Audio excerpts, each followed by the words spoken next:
اور ثواب کی نیت حاصل کرتے ہوئے غفر لہ ما تقدم من ذنبہ، تو اس کے لیے بشارت ہے، اس کے لیے خوشخبری دی جا رہی ہے کہ اس کے پچھلے تمام گناہ بخش دیے جاتے ہیں، مغفرت ہو جاتی ہے۔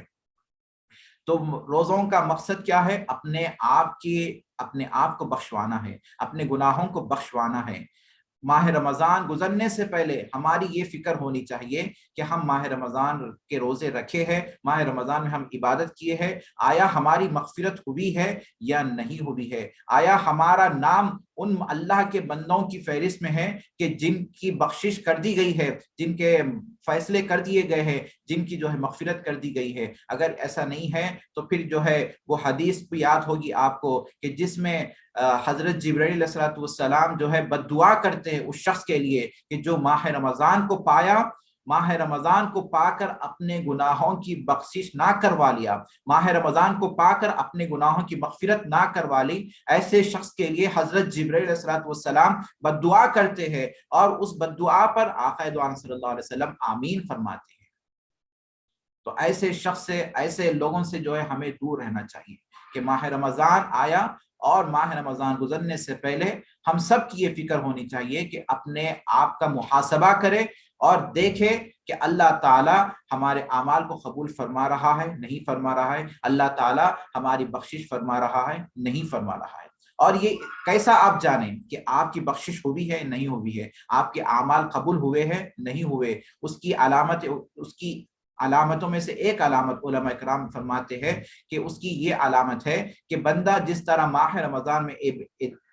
عبادت کا اہتمام کر رہا تھا، نمازوں کا اہتمام کر رہا تھا، نیک اعمال کا اہتمام کر رہا تھا، رمضان کے بعد بھی اس کے اندر اگر یہ عادت پائی جا رہی ہے تو سمجھ لینا کہ یہ بندے کے اعمال مقبول ہوئے، یہ بندے کی عبادت اللہ کی بارگاہ میں قبول کر دی گئی ہے۔ تو ماہ رمضان آیا اور ماہ رمضان کے آنے کا مقصد، اس کا مقصد یہ ہے کہ ہم سب کو ایک تربیت ہو۔ ماہ رمضان جب بھی آتا ہے اور یہ لوگوں میں جو ہے عبادتوں کا جذبہ، ایمان کا جذبہ جو ہے ڈال کر چلا جاتا ہے۔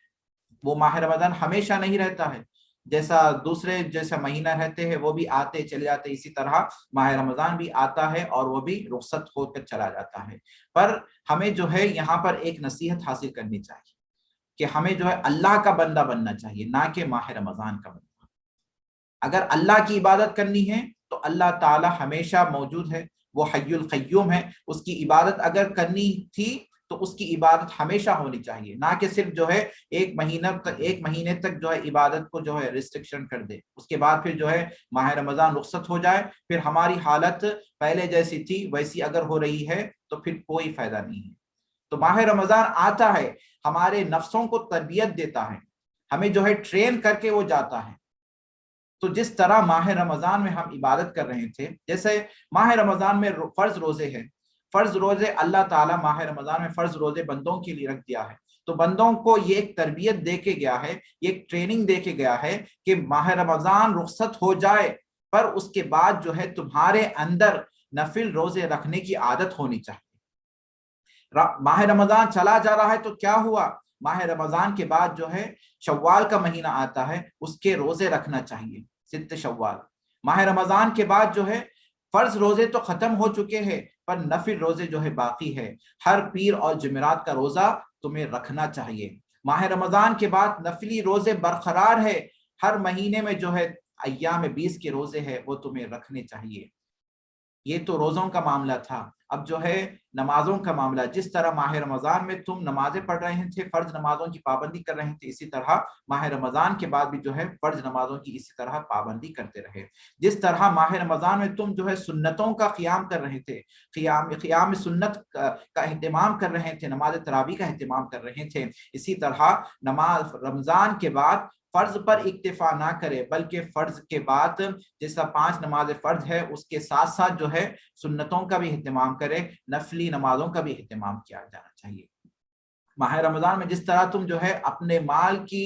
فرض زکوٰۃ ادا کر رہے تھے، اسی طرح ماہ رمضان کے بعد بھی جو ہے نفلی صدقات خیرات ہے وہ تو جو ہے ہمیشہ کرنا چاہیے۔ جب کبھی کوئی آپ محتاج کو دیکھے، مسکین کو دیکھے، تو آپ جو ہے اس کے لیے صدقہ نافلہ آپ کو کرنا چاہیے۔ یہ تمام چیزیں کرنا چاہیے۔ رمضان جب آتا ہے ہمارے اندر جو ہے یہ تربیت ڈال کر جاتا ہے، ہمیں یہ ٹریننگ دے کر جاتا ہے، اور اس کا مقصد کیا ہوتا ہے؟ اس کا مقصد یہ ہوتا ہے کہ بندوں کو اللہ کے قریب کر دے،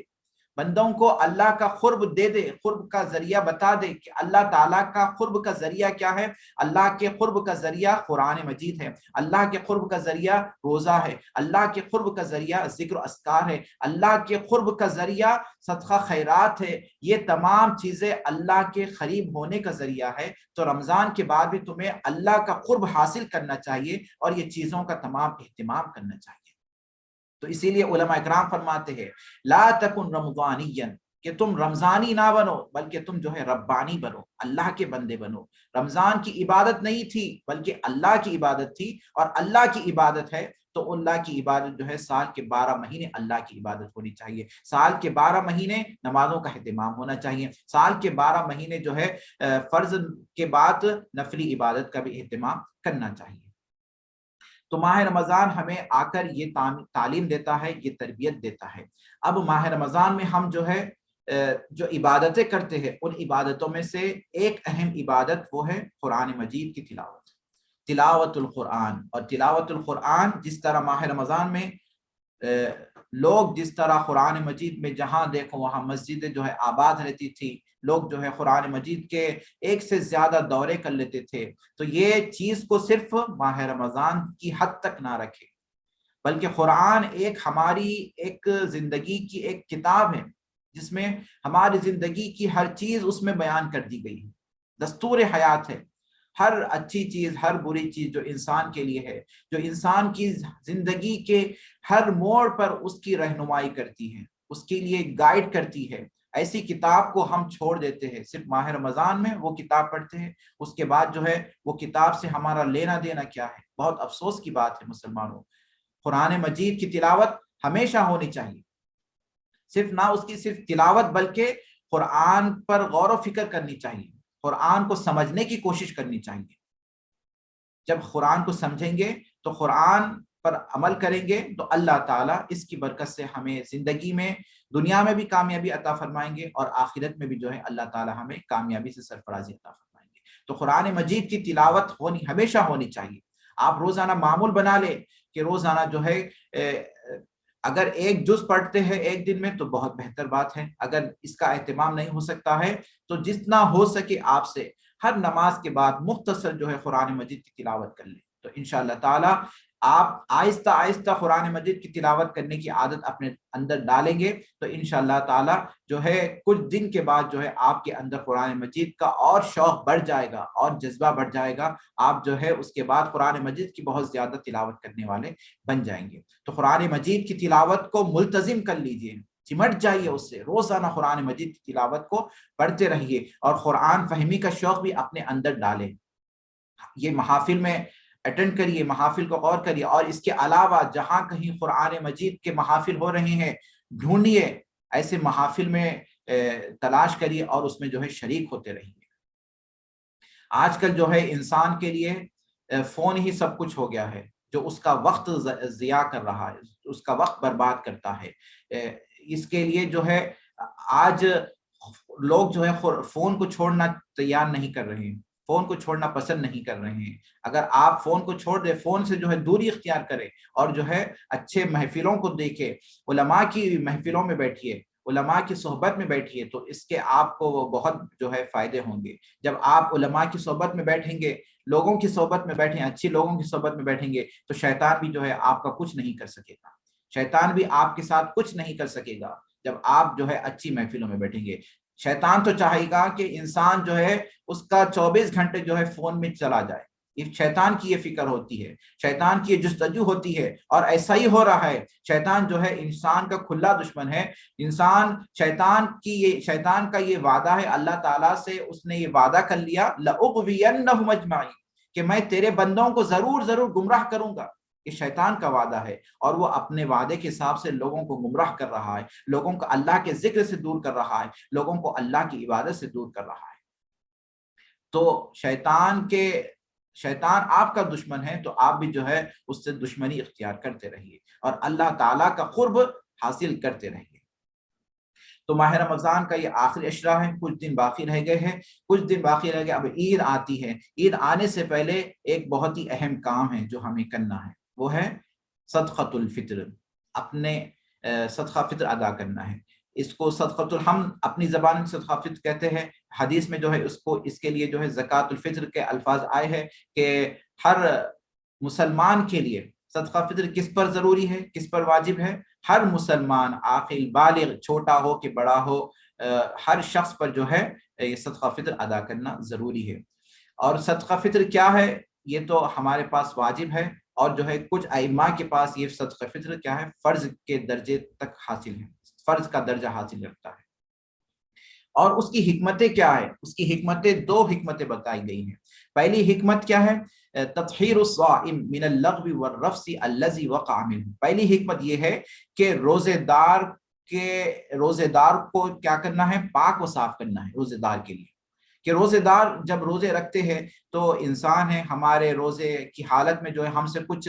بھول چوک ہو جاتی تھی، کچھ جو ہے لغو بات، کچھ ایسی چیزیں ہم کر بیٹھے جو ہمیں نہیں کرنا چاہیے تھا روزے کی حالت میں، ہم سے جو ہے جھوٹ ہو گیا، ہم سے جو ہے کسی کی غیبت ہو گئی، کسی کی چغلی ہو گئی، یہ سارے چیزیں جو ہے روزے کی حالت میں ہمیں نہیں کرنا چاہیے تھا، پر جو ہے ہم سے یہ چیزیں سرزد ہو گئے۔ اب کیا کرنا چاہیے؟ تو اللہ تعالیٰ ارشاد فرماتے، اللہ کے حبیب صلی اللہ علیہ وسلم ارشاد فرماتے ہیں کہ صدقہ فطر ادا کرو۔ صدقہ فطر جو ہے تمہارے روزوں میں جو لغو باتیں جو ہوئی تھی، جو چیزیں تم سے سرزد ہو گئے تھے، جو چیزیں نہیں ہونا چاہیے تھا، تو صدقہ فطر ادا کرنے سے وہ چیزیں اللہ تعالیٰ اس کو معاف فرما دیتے ہیں، لغویات کو اللہ تعالیٰ معاف فرما دیتے ہیں۔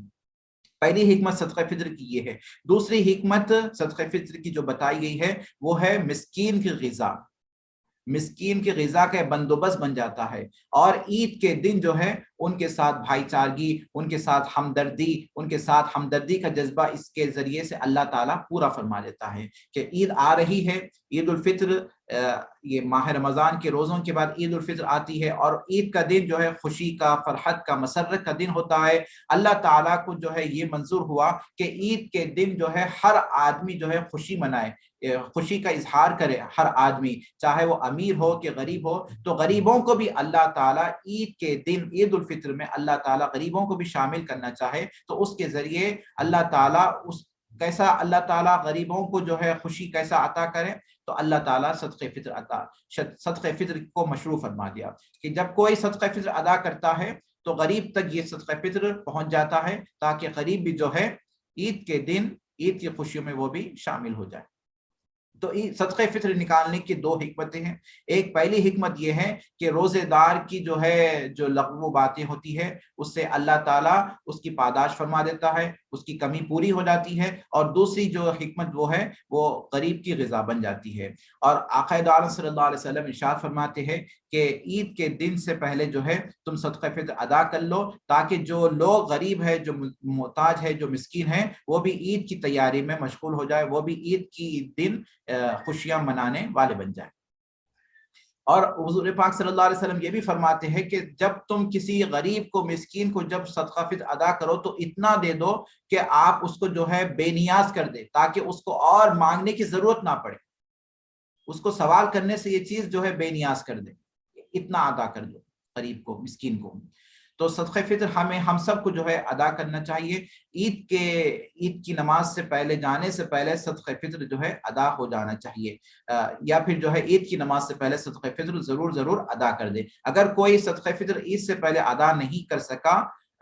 تو اس کو ادا تو کرنا ہی ہے۔ عید کی نماز سے پہلے اگر کوئی صدقہ فطر ادا نہیں کرا تو عید کی نماز کے بعد جو ہے وہ صدقہ فطر ادا کرے، اور عید کی نماز سے پہلے جو صدقہ فطر ادا کر دے وہ ان کی صدقہ مقبولہ ہو جائے گا، اور جو عید کی نماز سے پہلے صدقہ فطر ادا نہیں کر سکا کسی وجہ سے، کسی مجبوری کی وجہ سے، تو اس کو چاہیے کہ عید کی نماز کے بعد جو مقدار ہے صدقہ فطر کی، وہ مقدار جو ہے غریبوں کو دے دے، تو وہ صدقہ نافلہ میں وہ اس کا شمار ہو جاتا ہے۔ صدقہ فطر کی رقم، اس کی مقدار بہت کم ہے پر لوگ جو ہے مقدار کم ہے پر لوگ جو ہے اس میں سستی کاہلی کرتے ہیں، عید کی تیاری میں رہتے ہیں، صدقہ فطر ادا کرنا ہی بھول جاتے ہیں۔ عید کے دن جو ہے علماء اکرام کو، مل صاحب کو فون کرتے ہیں، مل صاحب ہم صدقہ فطر ادا نہیں کریں، اب کیا کرنا چاہیے عید کی نماز سے پہلے؟ تو لوگوں کو اہتمام کرنا چاہیے، یہ چیز کی طرف جو ہے توجہ ہونی چاہیے، صدقہ فطر جو ہے عید کی نماز سے پہلے ان کا صدقہ فطر ادا ہو جانا چاہیے۔ اور صدقہ فطر کی مقدار جو بتائی گئی ہے حدیث شریفہ میں وہ کیا ہے؟ سا ہے۔ اگر آپ شہر میں جو رہ رہے ہیں اور جو چیز وہاں پر جو اناج جو ہو رہا ہے وہ چیز کے حساب سے آپ صدقہ فطر ادا کریں۔ اب جیسے ہم عمان میں رہتے ہیں، یہاں پر جو ہے کھجور بھی ہے، یہاں پر جو ہے چاول بھی لوگ کھاتے ہیں، تو چاول کا جو مقدار ہے، اچھی کوالٹی کے چاول جو آپ کھا رہے ہیں وہ چاول جو ہے 2 کلو چاول جو ہے آپ اس کو صدقہ فطر ادا کر دیں، 2 کلو چاول ادا کر دیں یا پھر اس کی جو ہے قیمت جو ہے ادا کر دیں۔ جیسا کہ یہاں پر جو تعین کیا گیا صدقہ فطر کی جو رقم تعین کی گئی ہے وہ ہے 1.5، یا پھر احتیاطاً جو ہے آپ 2 ریال بھی جو ہے دے دے تو بہت بہتر ہے۔ تو صدقہ فطر جو ہے ادا کر دینا چاہیے۔ اللہ تعالیٰ سے دعا ہے کہ ماہ رمضان میں ہم جو بھی عبادتیں کرے ہیں ہماری تمام عبادتوں کو قبول کرے۔